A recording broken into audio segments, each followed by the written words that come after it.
20 साल से मैं ये कहता रहा हूं कि राम कभी भी अयोध्या में पैदा नहीं हुए। दूसरा प्रश्न मेरा ये है, क्या अदालत में कभी भी रामलला हाजिर हुए? क्या रामलला के नाम से वारंट इशू किया गया? क्या रामलला को नोटिस दिया गया?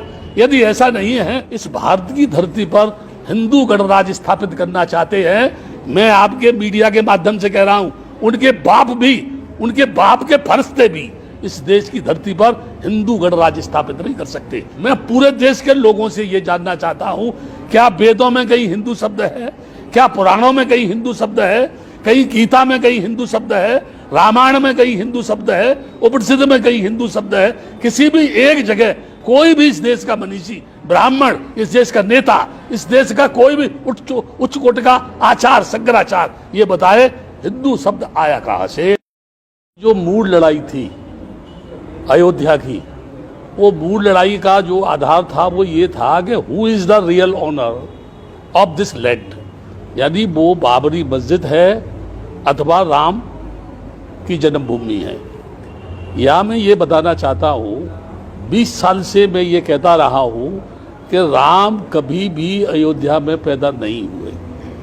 लेकिन यहाँ एक समझने की चीज़ है कि भारत में बौद्धों का जनमत नहीं है और जो लोग आवाज़ उठाते हैं वो अबौद्ध हैं। इसीलिए मैं एक बात ये कह सकता हूँ कि हिंदूकरण की जो नीति है आरएसएस की, वो ये कहती है कि आप माने या ना माने, लेकिन हम मानते हैं कि आप हिंदू हैं। ठीक है। अब यह प्रश्न ये है, मैंने कुछ समय पहले बोला था, सोशल मीडिया पे किसी पे बोला था कि रामलला सबके सामने बाबरी मस्जिद उस स्थल पर रखे गए। रामलला के मंदिर नहीं, उस जगह को ताला लगाया गया, बाद में वो ताला खोला गया। तो जब सब ये जानते हैं कि रामलला रखे गए, वहाँ ताला लगाया गया, बाद में वो ताला खोला गया, और इसी बात को लेकर के जब मंडल कमीशन लागू हुआ तो अडवाणी ने एक रथ यात्रा निकाली राम रथ लेकर के, और उनका कहना था कि रामलला हम वहीं आएंगे और राम मंदिर बनाएंगे। उसका प्रचार प्रसार किया गया। यहाँ एक प्रश्न है, ऐतिहासिक दृष्टि से आज तक कोई ये भी सिद्ध नहीं कर सका ऐतिहासिक दस्तावेजों के आधार पर कि रियल में वो राम जन्मभूमि है। अयोध्या जो है वह जो है मृणाल माता, जो बौद्ध धर्म के अंदर प्रसिद्ध जो है वो श्रावस्ती नरेश की पत्नी थी, और वही का प्रसिद्ध कवि अश्वघोष महायान का अयोध्या का ही रहने वाला था। श्रावस्ती नरेश ने जब नरसंहार की वो बात कही थी ब्राह्मणों ने, तो वहाँ पर जो है जानवरों की हत्या की जाती थी। तथागत बुद्ध एक भेड़ के बच्चे को लेकर गए और उन्होंने वहाँ कहा कि राजन, नरसंहार करने से यदि आदमी को सुख मिलता है, स्वर्ग मिलता है, तो मैं ये चाहूँगा कि सबसे पहले आप मेरा ही मर्डर करें। तब राजा ने घोषणा की कि मेरे राज्य में किसी की हत्या नहीं होगी, और वो क्या बना? अयोध्या बना, जहाँ कोई योद्धा नहीं हो। अवध बना, जिसका मतलब है जहाँ किसी का वध नहीं हो। वास्तविक दृष्टि से देखा जाए तो राम की जन्मभूमि थाईलैंड में है, सारी दुनिया ये जानती है। लेकिन ये चीज एक बहुत महत्वपूर्ण बता रहा हूं, जो पुष्पमित्र शुंग भिक्षुओं का कत्ल करने के बाद राजा बृहदत्त, जो बौद्धों का अंतिम राजा था, उसकी हत्या करने के बाद एड़ी चोटी का जोर ब्राह्मणों ने लगाया इस भारत की धरती पर हिंदू गणराज्य स्थापित करने के लिए, फिर से ब्राह्मणी संस्कृति को थोपने के लिए।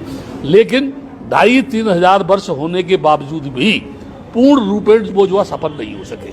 84,000 बुद्ध विहारों को तोड़ा गया, नालंदा विश्वविद्यालय तोड़ा गया, तमाम चीज़ें ध्वस्त किया गया। और आज भी यानी पूरे देश का अगर सर्वे किया जाए तो जहाँ जहाँ बौद्धों के अवशेष है, वहाँ कोई न कोई हिंदू संस्कृति का, ब्राह्मणी संस्कृति का कोई न कोई प्रतीक मिलेगा।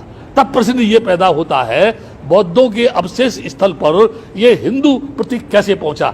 इसका मतलब ये है जानबूझकर उसको स्थापित किया गया और इसको विवाद का एक केंद्र बनाया गया। मैं एग्जाम्पल देता हूं, भद्रावती की लेनी हो, बुद्ध लेनी, वहां बताते हैं 5 पांडव है। नासिक में जाएंगे, जहां वो बुद्ध लेनी है, वहां बताते हैं ये पांडव लेनी है। बुद्ध के आगे महाबोधि विहार में जाएंगे, जब टेम्पल में घुसेंगे तो लेफ्ट साइड में भगवान बुद्ध की 5 मूर्तियां हैं। कहते हैं ये 5 पांडव हैं। मेरी समझ में ये नहीं आता कि भद्रावती हो, नासिक हो या बोध गया हो, हर जगह 5 पांडव गए थे जो है, जिनके वहाँ अवशेष मौजूद मिलते हैं। एक प्रश्न और ज़्यादा महत्वपूर्ण बता रहा हूँ मैं, अदालत ने कोई टिप्पणी की, मैं ये नहीं कह रहा कि अदालत ने फैसला क्या दिया, मेरा उससे कोई लेना देना नहीं है, वो अदालत का काम है। लेकिन मैं स्वतंत्र भारत की धरती पर रहता हूँ, मुझे मेरी बात कहने का हक है, और वो हक ये है कि जिन अदालतों के जजों ने ये कहा था कि यह फैसले भावनाओं पर नहीं दस्तावेजों के आधार पर होता है, और वही वो फैसला भावनाओं के आधार पर हुआ, ये मेरी समझ में नहीं आ रहा है। ये उनके उच्चतम अदालत के जजों का फैसला है, उनका सोच है, उनका विचार है, किस दृष्टि से, किस कानून की दृष्टि से उन्होंने फैसला किया, ये वही लोग इसकी सही बात कह सकते हैं। मैं तो इस संबंध में कुछ जानता नहीं, लेकिन एक बात जरूर कह रहा हूँ, राम जन्मभूमि में जितने भी अब अवशेष निकल रहे हैं वह सारे के सारे बौद्धों के अवशेष निकल रहे हैं। तब मेरा प्रश्न ये है कि राम की जन्मभूमि में राम के अवशेष क्यों नहीं, और जब राम के अवशेष नहीं हैं तो उसको बौद्ध नगरी मानने से इस देश को क्या ऐतराज है। बल्कि मैं ये कहूँगा कि जो प्रधानमंत्री विदेशों में जाकर ये कहता है मैं बुद्ध भूमि से आया हूँ, मैंने तुमको बुद्ध दिया है, मैं उस प्रधानमंत्री से जानना चाहता हूँ कि वह प्रधानमंत्री इस भारत की बुद्ध भूमि को राम जन्मभूमि किस आधार पर बनाना चाहता है, या राम का मंदिर किस आधार पर बनाना चाहता है। ये एक प्रश्न, विचारणीय प्रश्न है। ये पूरे देश में लॉकडाउन है, मंदिर बंद है, मस्जिद बंद है, गिरजा बंद है, गुरुद्वारे बंद है, सब जगह ताला लगा हुआ है। यानी भगवान के मंदिर में भी ताला लगा है, और हमारे देश के 33 करोड़ देवता, इस सृष्टि का मालिक भगवान स्वयंभू जो है चुप है, मौन है। तो मैं समझता हूँ कोरोना वायरस से कहीं वो भी भयभीत तो नहीं है। अगर वो भयभीत है तो मैं कैसे उसको मानूं कि वो भगवान है। दूसरा प्रश्न मेरा ये है, क्या अदालत में कभी भी रामलला हाजिर हुए? क्या रामलला के नाम से वारंट इशू किया गया? क्या रामलला को नोटिस दिया गया? यदि ऐसा नहीं है तो ये किस तरीके के आधार पर उनको वहाँ यानी वो विराजमान हो गए। तीसरी चीज मैं ये कहना चाहता हूँ, भारत की धरती को कहीं भी खोदा जाए उसमें बुद्ध निकलता है, बुद्ध का अवशेष निकलता है, और कुछ नहीं निकलता है। कृष्ण भूमि है, वो भी बुद्ध भूमि है। भूतेश्वर से लेकर मथुरा में कलटरी तक 27 भव्य बुद्ध विहार थे, बहुत बड़े बड़े बुद्ध विहार थे। आज खोदा जाए तो वहां बुद्ध विहार निकलेगी। यहाँ एक प्रश्न है, बुद्ध की मूर्ति को तेलिया बाबा बनाया जा रहा है, बुद्ध की मूर्ति को विष्णु बनाया जा रहा है, बुद्ध की मूर्ति को विकृत किया जा रहा है। और कारण क्या है?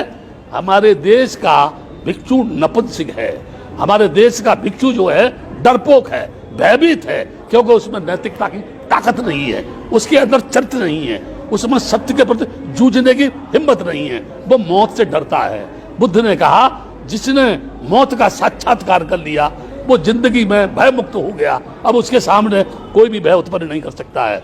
मैं ये कह रहा हूं, एड़ी चोटी का जोर लगा करके हमारे देश का पूरा हिंदू समाज जहर उगल रहा है बेलगाम घोड़ों की तरह से। वो सड़क की अनैतिकता पर दौड़ रहा है, धर्म को अधर्म कह रहा है, भिक्षुओं को गालियां दे रहा है। वो रामदेव जो एक बहुत बड़ा व्यापारी है वो उपदेश दे रहा है, जिनको ये पता नहीं कि योग की परिभाषा क्या है। मैं यहाँ ये बताना चाहता हूँ कि जो लोग भी इस भारत की धरती पर हिंदू गणराज्य स्थापित करना चाहते हैं, मैं आपके मीडिया के माध्यम से कह रहा हूँ, उनके बाप के फरिश्ते भी इस देश की धरती पर हिंदू गणराज्य स्थापित नहीं कर सकते।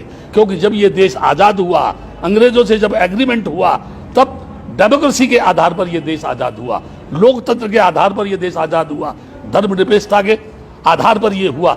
मैं पूरे देश के लोगों से यह जानना चाहता हूं, क्या वेदों में कहीं हिंदू शब्द है? क्या पुराणों में कहीं हिंदू शब्द है? कहीं गीता में कहीं हिंदू शब्द है? रामायण में कहीं हिंदू शब्द है? उपनिषद में कहीं हिंदू शब्द है? किसी भी एक जगह कोई भी इस देश का मनीषी, ब्राह्मण, इस देश का नेता, इस देश का कोई भी उच्च कोट का आचार, शंकराचार्य ये बताए हिंदू शब्द आया कहां से? What is the means of Hindu? What is the difference, यानी हिंदूज एंड अदर कम्युनिटीज जो है। मैं ये बताना चाहता हूं, केवल डॉक्टर अंबेडकर के संविधान को ये सीधा सीधा नहीं बदल सकते, क्योंकि उस समय इनके पास कोई अंबेडकर नहीं था जो भारतीय संविधान की रचना करता। इस समय भी इनके पास कोई ऐसा मनीषी नहीं है जो संविधान को बदल दे। इसलिए ये राम मंदिर जो है, ये राम मंदिर के माध्यम से हिंदू गणराज्य लाने की कोशिश कर रहे हैं, लेकिन ये भूल गए जब 60 वर्ष की कांग्रेस सड़क पर आ सकती है तो इनके फरिश्तों को भी सड़क पर भीख मांगने से कोई रोक नहीं पाएगा। मैं यहाँ एक बात कहना चाहता हूँ, बड़े बड़े शहंशाह, बड़े बड़े सूफी, यानी हजरत आदम नबी से नीचे जमी के चल बसे थे, नूह किस्ती मान बल्ला याद वो भी चल बसे, जिनका जमी पे था लश्करो फौजो सिया, दिल के अरमा दिल में रहे यार वो भी चल बसे। आज हम उनके चलने का करते हैं भैया, लोग कल हमसे कहेंगे यार वो भी चल बसे। बड़े बड़े राजा महाराजा, औरंगजेब हुआ या अन्य राजा हुए जो तलवार के बूते पर शासन करना चाहते थे, सिकंदर हो या कोई और हो, मर गए, जमीन पर दफन हो गए, उनकी भी कामना पूरी नहीं हुई। तो ये आरएसएस के लोग, ये बजरंग दल के लोग, ये शिवसेना के लोग और चंद ये इस समय नकाबपोश जो नेता है जो पूरे देश को बेचना चाहते हैं, रेल बेच रहे हैं, ये जो है बैंकों को बेचना चाहते हैं, हवाई अड्डों को इन्होंने बेच दिया, ये सारे मुल्क को बेच करके जब बेच देंगे तो ये व्हाट विल बी, यानी what will they do on the land of India, क्या करेंगे इस देश में, क्या करना चाहते हैं ये, इनका मकसद है एनी हाउ ब्राह्मणी संस्कृति को भारत की धरती पर स्थापित करना। अब वो जमाना नहीं है जब कोई पुष्प सिंह भिक्षुओं का कत्ल करेगा। डॉक्टर अंबेडकर ने बुद्धिज्म को स्वीकार करके एक ऐसी यानी शैली, ऐसी फिलॉसफी, ऐसी भाषा, ऐसी वाणी, ऐसा दर्शन लोगों को बीच में दे दिया है। ज्यों ज्यों लोग डॉक्टर अंबेडकर को पढ़ेंगे त्यों त्यों इस देश में बगावत करने वाले लोगों की संख्या बढ़ेगी। सच को कहना अगर देशद्रोही की श्रेणी में आता है, ब्राह्मणवाद की सच बात कहना अगर देशद्रोही की श्रेणी में आता है, तो मैं देश के लोगों से कहूंगा मुझे किसी भी चौराहे पर खड़ा करके फांसी लगा दो, मुझे कोई आपत्ति नहीं है, लेकिन मेरे मरने के बाद भी मेरे जिस्म का एक एक कण ये बोलेगा ये बुद्ध भूमि है, ये बुद्ध भूमि है, ये बुद्ध भूमि है, ये राम जन्म भूमि नहीं है। अगर कोई ये कहता है कि राम जन्म भूमि है तो मुझे बताए राम का जन्म कैसे हुआ, वो कौन थे जिन्होंने चावल दिए थे, उन रानियों के संतान किससे पैदा हुई, मुझे लोग ये बताएं क्या गोबर से गोरखनाथ होते हैं, क्या मकड़ी के पेट से मकरध्वज होते हैं, क्या यहाँ यानी घास से आदमी पैदा होता है। अगर पहले होता था तो इस सदी में कहीं ना कहीं तो गोबर से कोई बच्चा पैदा होना चाहिए, कहीं ना कहीं मकड़ी के पेट में से तो कोई पैदा होना चाहिए। ये झूठे, ये बेईमान, ये बदमाश, ये गुंडे, ये लफंगे इस देश की नैतिकता का तहस नहस करके फिर से इस देश को गुलाम बनाने की ओर ले जाना चाहते हैं, जो कभी भी संभव नहीं है, कभी भी इनकी भावना पूरी नहीं होगी। बुद्ध ने कहा पहले अपने आप को जीतो, उसके बाद दूसरे की जीतने की बात करो। 5 तारीख से तो निर्माण कार्य भी चालू हो जाएगा, ऐसे समय हम बौद्धों को क्या करना चाहिए? कोई भी बौद्ध इस समय पर कोई भी कदम उठाएगा, लॉकडाउन का मतलब क्या आप जानते हैं? लॉकडाउन का मतलब ये है समूह में लोग नहीं जाएंगे, गाड़ियां बंद, रेल बंद, बस बंद। बौद्ध क्या करेंगे? क्या आप ये सोचते हैं कि धरना प्रदर्शन करके ये बौद्धों की बात सुन ली जाएगी? यानी पूरी दुनिया जानती है कि बुद्ध के आगा महाबोधि विहार बौद्धों का है। पूरा त्रिपिटक कहता है कि अयोध्या जो है साकेत नगरी के नाम से जानी जाती है। ये कह रहे हैं ये राम मंदिर है, और कह नहीं रहे हैं, उन्होंने उस जगह बाबरी मस्जिद को तोड़ करके राम मंदिर बनाने की शुरुआत कर दी। यहाँ एक प्रश्न है, जब वहां बाबरी मस्जिद थी नहीं तो आपने मुसलमानों को 5 एकड़ जमीन देने की घोषणा क्यों की? क्या आप उनको खुश करना चाहते हैं? और फिर ये अभी रक्षाबंधन आ रहा है, उसके साथ साथ ईद आ रही है, और ये 27 से फिर यानी 5 तारीख तक लॉकडाउन करेंगे। ये लॉकडाउन का मतलब क्या है? कोई भी आदमी किसी भी प्रकार की सरकार के खिलाफ बगावत नहीं कर सकता है, और वो जो चाह रही है उसे वो करेंगे। लेकिन मैं एक बात बता रहा हूं, ये कुछ भी कर ले, ये सफल नहीं होगा। मंदिर बना ले, ठीक है ना, मंदिर बना ले। ये अभी भी किसी ने कहा, मैं कह रहा हूं इस बात को, जितने भी मंदिर हैं भारत की धरती पर, अगर उनके पुजारियों को वेतन के अलावा जो भी फंड है वहां, अगर पूरा फंड ये सरकार ले ले तो 130 करोड़ लोगों की समस्या का समाधान हो सकता है। लेकिन ये ऐसा नहीं करेंगे, क्योंकि मंदिर के नाम पे तो भड़काते हैं, ये मजहब के नाम पे तो लड़ाते हैं ना। इसलिए ये नहीं चाहेंगे।